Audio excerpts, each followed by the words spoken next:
Hello, Atlantic Union College alumni. My name is Louis Gracia, and I am honorary alumni. And this man to my left needs no introduction. But just in case, this is the best chef ever, Henry Livergood. How you doing, Henry? Good. All right, and we're cooking with Henry today. Yes. So, Henry, just before we all get started and everything, I'm sure that some people want to know, how long have you been with Atlantic Union College, associated with AUC? I started in 1959, and I worked on the grounds, and I one day went to Mount Monadnock to do some cooking for the kids, and the president's wife, who ran the kitchen, heard about it. One day while I was working out by the boys' dorm, putting in the lawn, Yeah? he put his arm around me and says, "Mr. Livergood, tomorrow you start in the kitchen, because my wife What? needs you there." Wait, so do you remember what you made at Mount Monadnock that made such an impression? Do you? I just made regular food, beans and stuff like that. It wasn't nothing. I just helped them with the cooking. Apparently it made an impression, because if the president speaks about it, something's going on. Well, anyway, she heard that I had done some cooking. Yeah? And I helped my mom when she was working in the kitchen at school. And so I was familiar with it. But then the baker got sick, and he couldn't bake, and so she asked me to come in and do the baking. So I didn't make much. I just made a few pies and stuff, and bread I didn't make. But by the end of the week, my bread was far better than his bread. Awesome. And so I then continued working in the kitchen. And then in the second semester came, the cook, the fellow that was doing the cooking, got kicked out of school, and she put me in charge of cooking supper. And here I'm just a little freshman, and all these And what year was seniors- this? What year was this? 59. 59. So I came back the next year, and Bob Ingalls was helping me the year before, and he helped me again that year. And I got through the year, working most of 40 hours a week in the kitchen. We had a Ms. Durning and Mrs. Kilgore, and Loma Linda was having a Cooks and Bakers program, and they had me sign up there Okay. to take that course, and my parents moved out to Arizona, so that was fine. And I took the course that year, and I met Mr. Cummings, who was the assistant food service director at La Sierra, and he had a call to come to AUC. And so I said, well, if you want to go to the mission field, go to AUC. If you want a nice new facility, go to Walla Walla. Mm-hmm. So he chose the mission field. And so he came out in July, and I came out in August, and I have been here ever since. Wow. Well, Henry, there are many alumni out there like myself who have had the privilege of partaking in your delicious food for many years. So give us a little taster. What are we making today here? Cooking with Henry. Tell us what are you making? Because I don't know how to cook. This is all you. What are you making for us today? We're making Italian cheese balls, and a lot of people have loved them over the years. And I would have people come to me who were non-Adventists, or those who were, but they had non-Adventists coming to their reception. What can we serve that they would like? And I told them, well, let's have Italian cheese balls. But I got a recipe from this.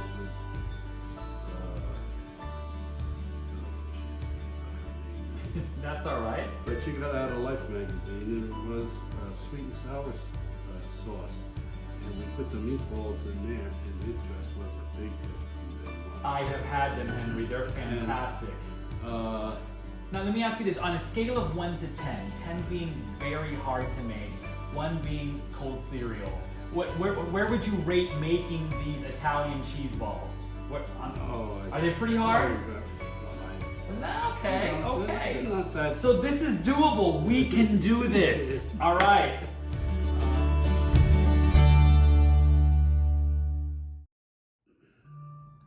So Henry, before we start with the Italian cheese balls, can you tell us what are all the ingredients you're using here so that they can know? Okay, this is breadcrumbs. Okay, here's the breadcrumbs. Italian breadcrumbs because you want them flavored. Okay. And then you can use pecan meal or you can use chopped up walnut. Okay. I have chopped up walnuts today. Okay. I have then a cup of American cheese, but if you want to use half cheddar and half American, fine. Okay. On this side here is some quarter cup of Parmesan cheese, and here's a cup of onions cut up, and this here is beef seasoning, Okay. and this here is garlic. Okay, it looks I like don't think- minced garlic or sliced garlic. Yeah, but I don't think the garlic goes for this. So Henry, while we wait for these to deep fry, can you share with us what is your favorite meal? 2 questions. What's your favorite meal to make for others? And what's your favorite meal to make for yourself or your family? Well, I don't know. The difficult ones are like Lebanese meat tarts, which when I make them, I'll make maybe 2 dozen of them or more. Okay. Because it takes a lot of work. Now, the same with this. I never make it this small amount. Okay. I always do it maybe 10 times. And because you got the hot fat, you got all the stuff, spend a few more minutes deep frying. And when the meatballs are ready, you just put them in bags, plastic bags, and put them in the freezer. Sure. And then you can take them out, and you can add spaghetti sauce, sweet and sour sauce, which we're making today, and white sauce, any kind of sauce you have that you like, and you want to put your meatballs in them, you can. Yeah. Okay. But the only thing is, I suggest that you put, make it a little runny, because the meatballs absorb the moisture, and I see. it will dry it out, kind of. Okay. So if you So extra sauce. put some little extra sauce with Okay. it, Okay. and Very good. Now, what about your family? When your family gets together, for instance, I'm very curious. What's Dottie's favorite dish that you make? The one she enjoys to eat most, or your children when the kids get together, the grandchildren? huh? Oh, Dottie's answering for you. She said haystacks. So what's your secret for haystacks? The kids love the haystacks. If you're Adventist, you know about haystacks. So what's your secret for haystacks? Share with There us. isn't any, because I'm not a fond person of haystacks. Now, just so that everyone knows that this man is human, this is not a Superman. I want to know, Henry, what's the biggest mistake you've ever made in the kitchen? Be it when you were younger or yesterday, doesn't matter. What is the biggest, like, horrific mistake you've ever made in the kitchen? Was it burning something, setting something on fire? What comes to mind?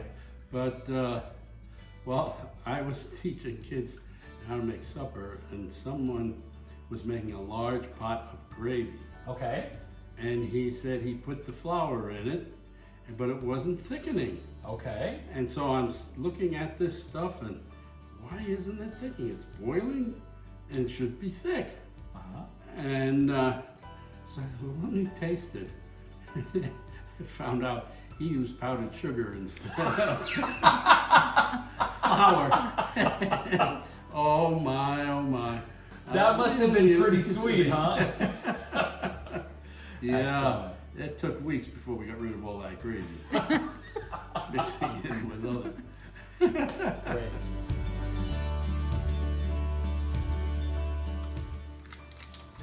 Oh, look at that sizzle, Henry. Yep. I put about 15. At one time? Yeah. So what is the size of this scoop? Is a small ice cream scoop you're using here? Yeah, number 40 scoop is supposed to be. Number 40. This is a little bit larger, but because somehow she lost it on here. Is it Dottie's fault, Henry? Well, she was carrying it, so I was in the car already, ready to go. Okay. There you go. All right, Henry, so what do we do next here? All right, we just let these sit a second. on the Oh, those outside. look glorious. And that's about the darkness you want them to get. Because if you leave them, don't cook them enough.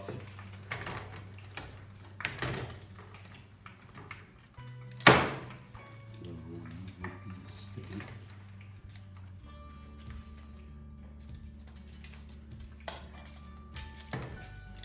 Okay. Those look wonderful. They fry up pretty quick, don't they? Yeah.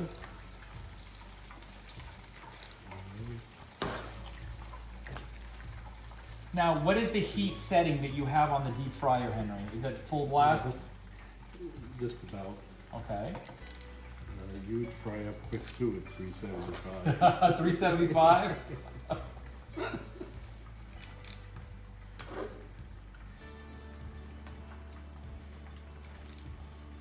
Okay, Henry, what's the next step? What's the next step in this dish? We're going to make sweet and sour sauce. Okay. Because that is the most popular sauce that we make with our meatballs. And we start out with oil, a 1/4 cup, and put that in the pan. And what kind of oil are you using for this particular? This one here version? is canola oil. Canola, okay. But you can use sesame oil or stuff like that, and I'll make it more authentic. Then we have garlic, All right, how much garlic are you adding there? 1/4 cup. 1/4 of a cup, okay. And then you add the carrots and now the carrots are cut in strips, and the green peppers are. And we saute them till maybe for 5 minutes. Okay. So we'll And see you in then 5 minutes. All right, Henry, it's looking pretty good. What do you think? Yep. Now what we'll do is add 3 cups of water.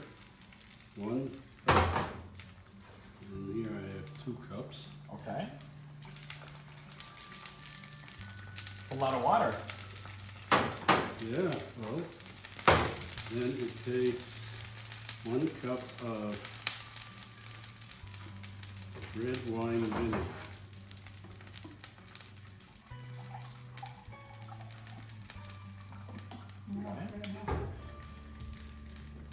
Okay. That gives it your sour. And then we add 1 cup of sugar.